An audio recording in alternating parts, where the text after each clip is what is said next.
उत्तराखंड आज अपना स्थापना दिवस मना रहा है। 23 साल उत्तराखंड को अस्तित्व में आए हो चुके हैं। इन 23 सालों में उत्तराखंड ने 10 मुख्यमंत्रियों को देखा है। 10वें मुख्यमंत्री के रूप में पुष्कर सिंह धामी उत्तराखंड की कमान संभाले हुए हैं।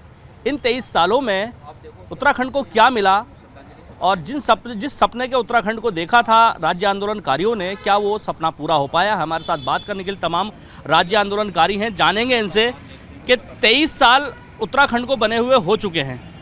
जिस उत्तराखंड को बनाने के लिए आप लोगों ने इतनी लड़ाई लड़ी, कई लोगों ने अपनी जान गंवाई, क्या वो उत्तराखंड सही मायने में उत्तराखंड बन पाया है? नहीं, ये इसी बात की हम लोगों को ठेस है, जितने भी राज्य आंदोलनकारी है उनको इसी बात का अफसोस है कि 42 से ज़्यादा जिन लोगों ने शहादत दी राज्य आंदोलन का निर्माण के दौरान, खटीमा, मसूरी, मुजफ्फरनगर में हमारी माँ बहनों के साथ दुराचार किया, अपमान हुआ। और आज 23 साल के बाद भी जो राज्य की जो मूल अवधारणा है कि यहाँ का पानी, यहाँ की जवानी यहीं के काम आनी चाहिए, पलायन रुकना चाहिए, भ्रष्टाचार माफिया मुक्त होना चाहिए और यहाँ के लोगों की जो बेरोज़गारी है, जो बेरोज़गारी के लिए लोग दूसरे स्टेट में जाते थे, वो रुके। लेकिन ये आज हमें इस बात की बड़ी निराशा है, 23 साल के बाद इतनी सरकारें बन गई कांग्रेस भाजपा की, लेकिन आज भी खटीमा, मसूरी, मुजफ्फरनगर कांड के दोषियों को सज़ा नहीं मिल पाई है। बल्कि हमारी सरकारों ने उन दोषियों को, जो तत्कालीन जो रामपुर तिराहे के जिम्मेदार लोग हैं, उनको प्रमोशन दिया।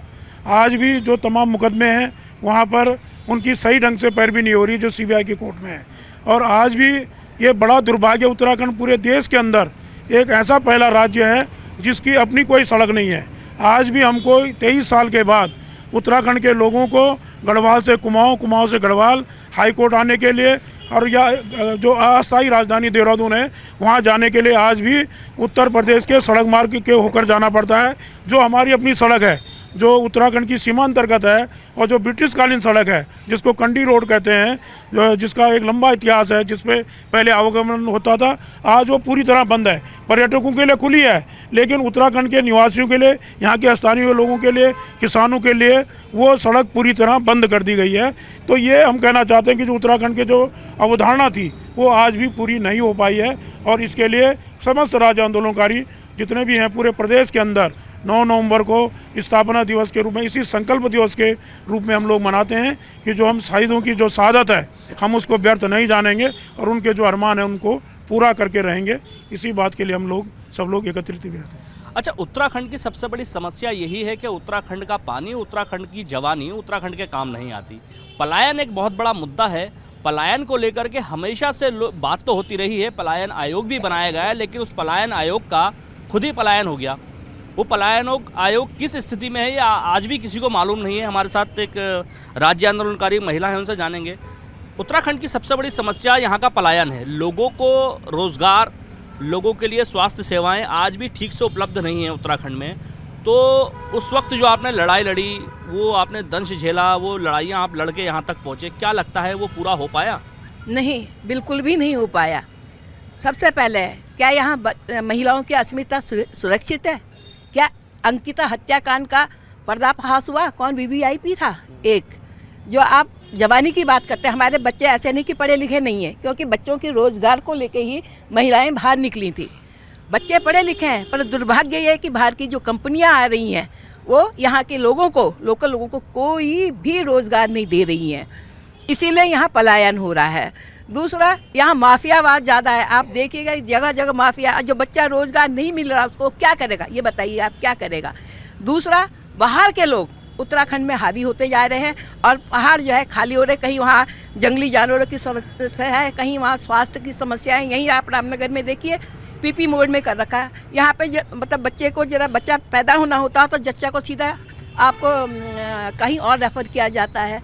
तो क्या ये उत्तराखंड मांगा था हम लोगों ने? नहीं, हमने माफिया मुक्त, शराब मुक्त उत्तराखंड मांगा था। बच्चों के लिए जहाँ रोज़गार मिले, जहाँ स्वास्थ्य की समस्याएं ख़त्म हो, स्वास्थ्य के मतलब जो समस्याएं हैं वो दूर की जाए, अच्छी स्वास्थ्य सेवाएं मिले, इसलिए मांगा था। परंतु यहाँ देखिए पहाड़ों में कोई नहीं। हाँ, ये जरूर है कि बाहर के लोग यहाँ थोपे जा रहे हैं, वो खा पी के मस्त है, क्योंकि उनकी तो ना तो पीड़ा है। दूसरा, सबसे बड़ी बात राजनीतिक ये है कि कहीं भी क्षेत्र की जब नीति और रीति बनती है, वहाँ की भौगोलिक परिस्थिति, सामाजिक और सांस्कृतिक धरोहरों को ध्यान में रखते हुए वो नीति और रीति बनाती है। आपने देखा कि यहाँ इस तरह की योजनाएं बन रही है, आपने जोशीमठ का देख लिया हिसाब किताब, केदारनाथ में क्या हुआ, उसका कारण क्या है।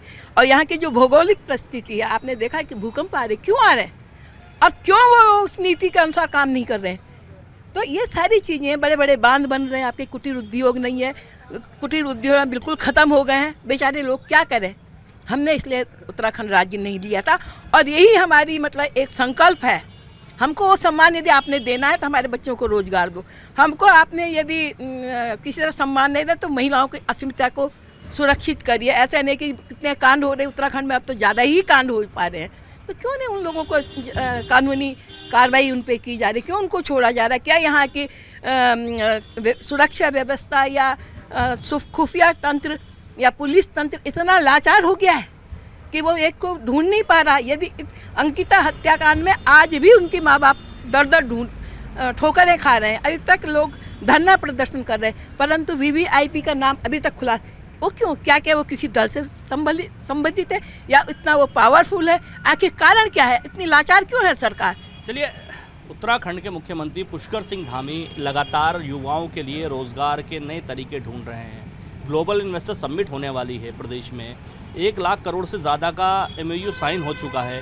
युवाओं को रोज़गार मिलेगा तो उत्तराखंड का विकास होगा, उत्तराखंड के युवाओं को रोज़गार मिलेगा। इसको लेकर के राज्य आंदोलनकारी क्या सोचते हैं?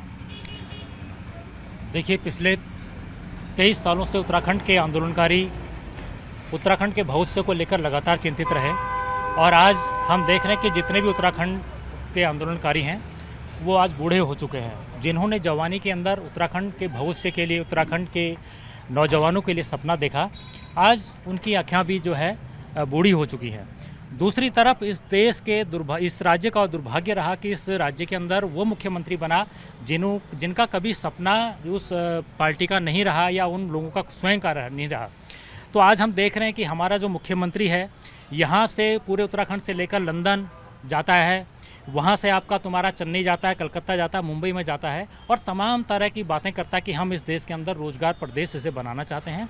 लेकिन इस राज्य का दुर्भाग्य है कि हमारे राज्य के आज तक, चाहे वो कांग्रेस की सरकार रही हो, भाजपा की सरकार रही हो, ऐसा विजन किसी के पास नहीं रहा कि वो यहाँ के नौजवानों को रोजगार दे सके। और हालांकि हम देख रहे हैं कि ये जो मुख्यमंत्री इस समय हमारे यहाँ मौजूद है, ये भी सिर्फ और सिर्फ जुमलेबाज है।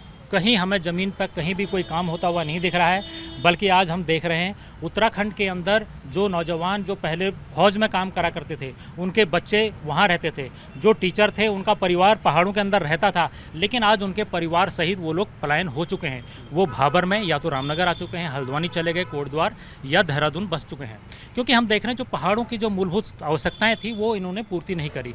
और जब तक ये मूलभूत आवश्यकताओं की पूर्ति उत्तराखंड के अंदर नहीं होगी, तब तक उत्तराखंड का पलायन नहीं रुक सकता है। अगर इसके पलायन को रोकना है तो यहाँ शिक्षा, रोजगार, चिकित्सा की जो मुख्य वो है उनको आधारभूत बनाना पड़ेगा।